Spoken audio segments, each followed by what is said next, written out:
चलो दो। प्यारे बच्चों, dear children, today I will teach you a poem on his blindness by Milton John. देखिए आप, जॉन मिल्टन कौन थे? वो बात John Milton. John Milton was my favourite poet. John Milton मेरे बहुत प्रिय कवि रहे थे और हैं। I like it and its poems about the on his blindness। ये कविता कवि ने अपने ही अंधेपन के बारे में लिखा है। उन्होंने अपने ही बारे में लिखा है। इनकी विकिपीडिया के बारे में अगर जाएं तो सोचें तो मैं बताना चाहता हूं कैसे कि ही वाज बॉर्न in 9 दिसंबर 1608। इनका जन्म 9 दिसंबर 1608 ईस्वी में ब्रैड स्ट्रीट इन लंदन में हुआ। He get education and MA in English have passed in 1632। उन्होंने सन 1632 ईस्वी में MA में मतलब क्या इंग्लिश में MA कर लिया। His friend named King Edward was his favorite friend। उनके जो किंग एडवर्ड थे बहुत सच्चे मित्र थे। He was drawn and in Iris in a sea bio। वो एक समुद्री यात्रा के दौरान सन 1635 में उनकी मृत्यु हुई। He wrote many poems and epics। He wrote in 1637 a Lycidas an elegy poem। एक बहुत बड़ा एपिक महाकाव्य जिसे कहते हैं। तो किंग एडवर्ड की पूरी जीवन यात्रा उन्होंने लिसिडास नामक एक बहुत बड़ी महाकाव्य है जिसे सो गीत कहते हैं, उसमें पूरा लिख दिया। आफ्टर दैट उन्होंने कॉमर्स मास सन 1642 में लिखा और उनकी शादी he was married Mary Powell named Mary Powell his wife in 1643। उनकी शादी 1643 ईस्वी में एक महिला थी, उनका नाम था लड़की का मैरी पॉवल, उनसे शादी हो गई। After that he continued to writing his thoughts in 1651 when he was writing the defense of English। Defence of English में वो ब्रिटिश के इंग्लैंड के लोगों के बारे में जो लिख रहे थे तो he had lost his one eyesight। उनकी एक आंख की रोशनी चली गई। The doctors advised him to take rest। Doctors ने उन्हें सलाह दी कि आराम कर लो, उसके बाद काम करना। But he continually writing। So the result is that he became total blind in 1652। वो 1652 ईस्वी में पूर्णतया अंधे हो गए। And 1653 his wife Mary Powell also dead। उनकी पत्नी मैरी पॉवल भी मर गई। After some time 2-3-4 years in 1655 he remarried a girl. Her name was Catherine Woodcock. What is that? Second बीवी का नाम क्या था? Catherine Woodcock. उनकी दूसरी पत्नी जब शादी हो गई थी तो उनका नाम था कैथराइन वुडकॉक. अल्टीमेटली क्या हुआ? His second wife also died after 2 years. उनकी वो भी पत्नी खत्म हो गई. And his second wife died. He said that paradise lost. Paradise means होता है स्वर्ग हो गया. He began to writing an epic named Paradise Lost. In this epic, the Eve comes to Adam weeping. Eve आदम के पास रोता हुआ आता है. ये क्रिश्चियनिटी की बात है.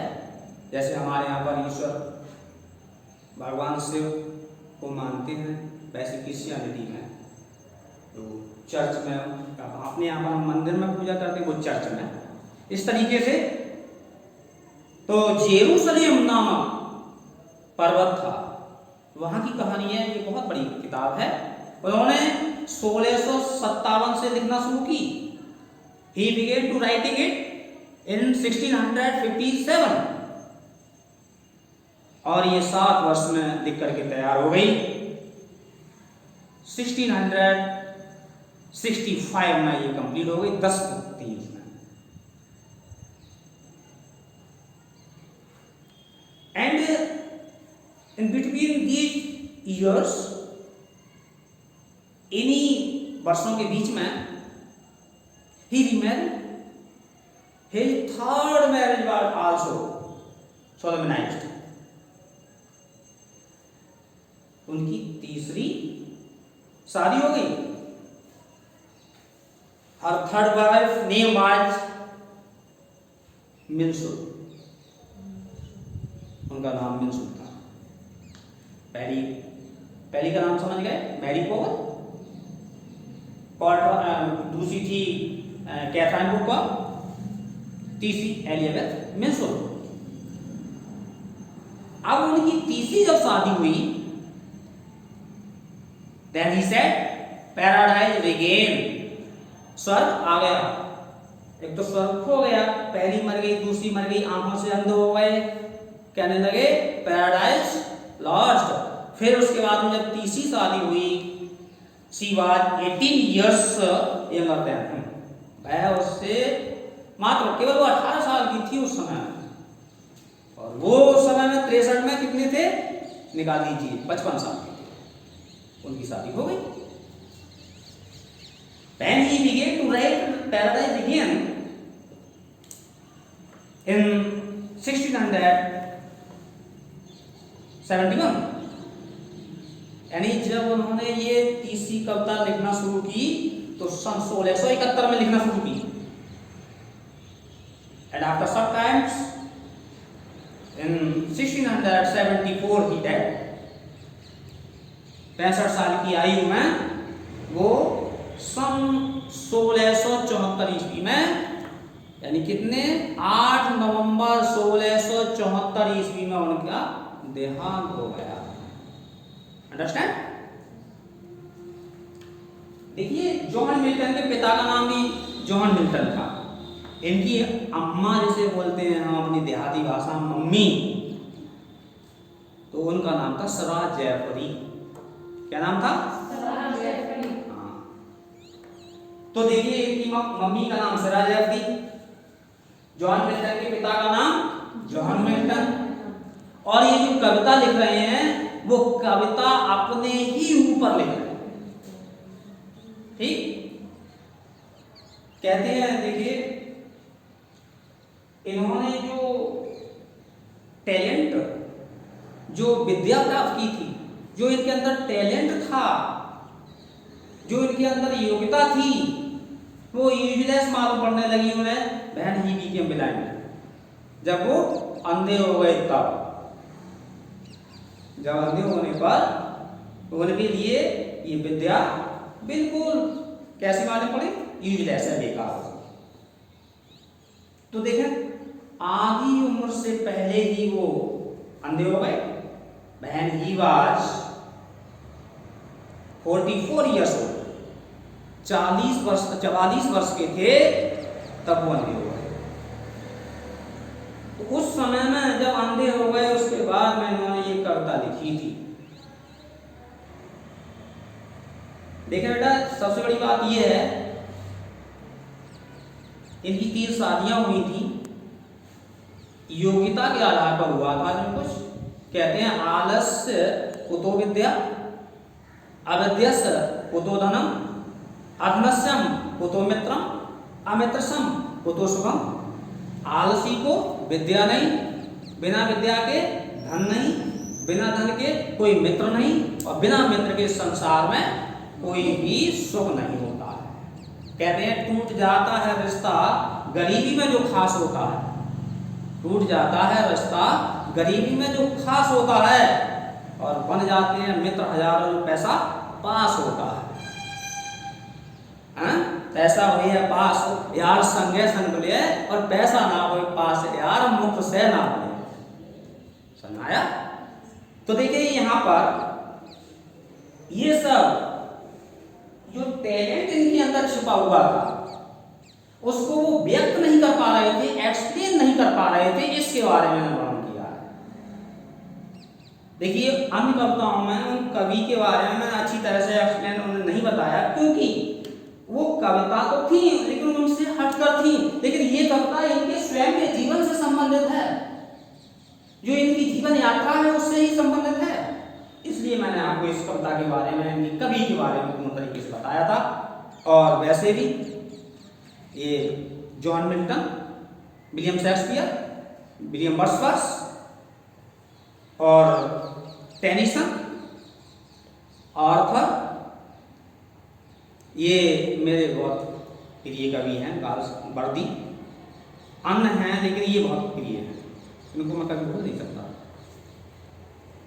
कहते हैं when I consider how my light is spent in half my days। इस कविता में ये बताया गया है when I consider how my light is spent in half my days। जब मैं सोचता हूं कि मेरी नेत्र ज्योति, जो आंखों की ज्योति है, आंखों की रोशनी है, वो आधी उम्र से पहले ही चली गई। Because he had became blind when he was 44 years old। जब वह 44 वर्ष के थे तब वो अंधे हो गए थे। मनु के अनुसार ऐसा कहा जाता है कि उस समय में इंसान का जीवन 100 वर्ष जिए थे। इंसान का जीवन 100 वर्ष का था, तो 100 वर्ष में आधा होगा 50 वर्ष। ठीक, तो कह रहे हैं मेरी आधी उम्र से पहले ही मेरी आंखों की रोशनी चली गई। और in this world dark world and wide, ये संसार मेरे लिए विशाल बहुत बड़ा अंधेरा मालूम पड़ने लगा है। ये संसार मेरे लिए बहुत बड़ा विशाल और अंधकार में दिखाई देने लगा है। And that one talent which is death to hide, and और that one talent, और मेरे अंदर वो एक योग्यता है, एक ज्ञान की ज्योति है, वो मृत्यु तक छिपी रहेगी। उसका मैं एक्सप्लेन, उसको मैं सही तरीके से वर्णन नहीं कर सकता। Lord with me useless, stay with me useless. ये ज्ञान की ज्योति मेरे लिए बिल्कुल निरर्थक हो गई है, बेकार हो गई है, यूजलेस हो गई। दो माई सॉल मोर वैन, यद्यपि मेरी आत्मा बहुत इच्छुक है, बहुत आतुर है इसको व्याख्या करने के लिए, इसको लिखने के लिए। तभी तो एक संस्कृत में कहा गया है तेषां न विद्या तपो न दानं ज्ञानं न शीलं गुणो न धर्मा ते मृत्युलोके भूर्भुवः भूता मनुष्य रूपेण मृगाश्च ददति। ऐसा न विद्या तपो न दानं, जिस व्यक्ति में ऐसा न विद्या न तप है, न दान है, न ज्ञान है, न शील है, न गुण है, तो ऐसा न विद्या तपो न दानं ज्ञानं न शीलं गुणो न धर्मा ते मृत्युलोके भूर्भुवः भूता मनुष्य रूपेण मृगाश्च ददति। ऐसे लोग जिनके पास न विद्या है, न ज्ञान है, न धन है, न शील है, तो ऐसे लोग इस पृथ्वी लोक पर हैं तो मनुष्य, लेकिन पशुओं की भांति इधर उधर चलते फिरते हैं। तो जो टैलेंट था उनके अंदर, जो योग्यता थी उनके अंदर, जो ज्ञान था उनके अंदर, वो उसको एक्सप्लेन नहीं कर पा रहे थे, कह रहे थे ये यूजलेस हो गया, और टिल डेथ, मृत्यु तक ही ये यूजलेस रहेगा, बेकार रहेगा। जबकि मेरी आत्मा बहुत ही प्रेरित है, बहुत ही इच्छुक है इसकी व्याख्या करने के लिए। To serve therewith my maker, I want to serve the knowledge. मैं उस ज्ञान का क्या करना चाहता हूं? सेवा करना चाहता हूं। Which give to my maker, जो सृष्टि के रचयिता का ईश्वर ने, मेकर भगवान ने मुझे ये गिफ्ट दिया है, मुझे ये उपहार दिया है, मैं उसको व्याख्या करना चाहता हूं, लेकिन मेरी आंखों की रोशनी चली गई, इसलिए मैं इसे नहीं कर सकता व्याख्या। And present my due account, अब वो डरता है, कहता है कि मैंने अपना पूरा जीवन व्यतीत किया, और व्यतीत करने के बाद when I present to God, जब मैं ईश्वर के समक्ष जा करके खड़ा होऊंगा, तब क्या होगा?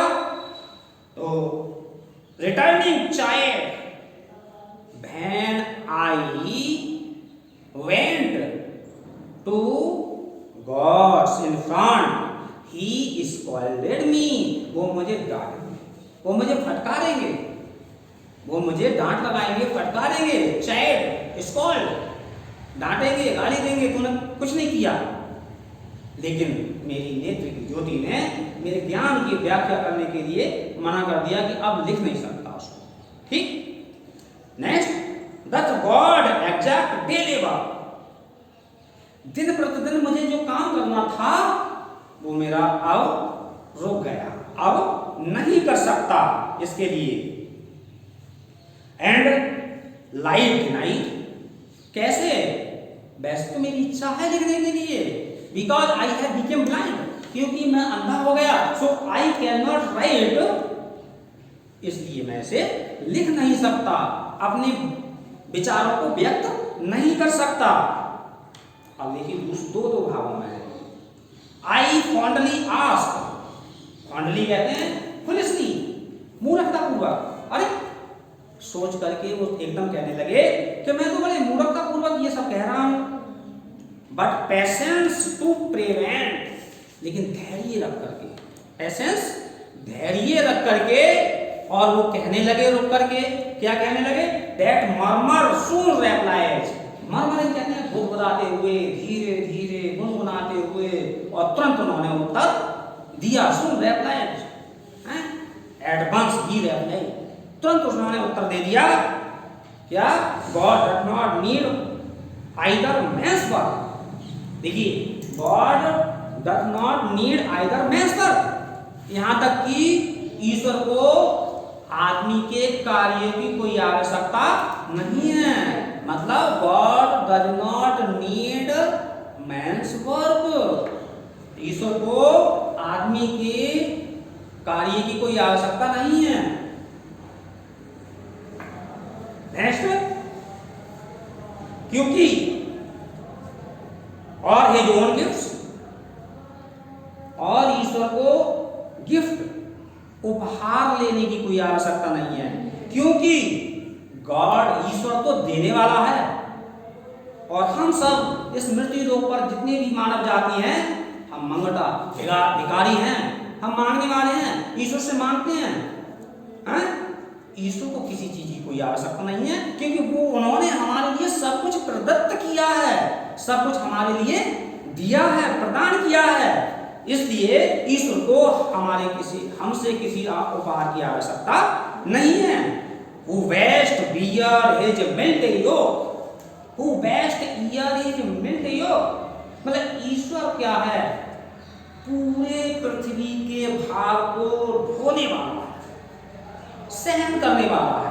जिस प्रकार से, जैसे हम देहाती भाषा में कहते हैं कि पहले हल चला करता था और बैल हुआ करते थे और बैलों के कंधे पर जुआ रख देते थे और पीछे से किसान जो हलवार था वो हाँकता हुआ और उसे हल को जोतता था, तो वो बैल जो थे उस हल को सहन करते हुए पूरी जमीन को तोड़ते हुए चले जाते थे।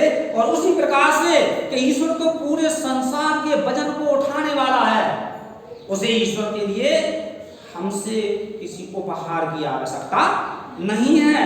समझाया बेटा? They serve him best, क्योंकि they serve him best मतलब वे हम सब यदि सही नियत सही कार्य करते रहें तो उसके लिए हम बहुत अच्छे लगेंगे, क्योंकि वे they serve him best, वे सब उसकी बहुत अच्छी सेवा करते हैं। यहां से निशान लगा दो बेटा, बहुत इंपॉर्टेंट लाइनियां हैं। अभी देखो कैसे His state is kingly, जब देखें वो क्या कह रहे हैं कि his state is kingly, यानी God's condition is just like kingly. Understand? यानी ईश्वर की स्थिति तो राजा जैसी स्थिति होती है, ठीक है ना? और कैसे होती है? His state is kingly, thousands at his bidding speed and coast over land and ocean without rest. देखो बेटा, his state is kingly, यानी God's condition is just like a king. ईश्वर की स्थिति तो बिल्कुल एक कैसी राजा जैसी होती है। और कैसे होती है? thousands at his bidding speed and over coast land ocean, क्योंकि जिस प्रकार से राजा की आज्ञा को पाकर के प्रजा दौड़ पड़ती है, उसी प्रकार से थाउजेंड्स एंजल्स एंड फेयरीज, फरिश्ते और जो परियां जिन्हें कहते हैं, मानव जाति से ऊपर है, to get away without rest ocean और कोस्ट ओवर लैंड। देखिए हजारों फरिश्ते, हजारों परियां ईश्वर की आज्ञा को पाकर के दौड़ पड़ती हैं सेवा करने के लिए, चाहे मैदान हो, चाहे पर्वत हो, चाहे समुद्र हो, उन्हें कोई चिंता नहीं होती, उन्हें कोई कहीं पर दिक्कत नहीं है। फरिश्तों को और परियों को, एंजल्स और फेयरीज के लिए, बट दे आल्सो सर्व, लेकिन वो भी सेवा करते हैं। Who only stand and wait, जो केवल खड़े रहते हैं और प्रतीक्षा करते हैं। समझ में आया? तो ईश्वर के लिए किसी व्यक्ति के उपहार की आवश्यकता नहीं होती है। तो देखिए here the poet John Milton believe in supremacy of God, सर्वोच्च में उसमें विश्वास करते हैं, क्रिश्चियनिटी में विश्वास करते हैं।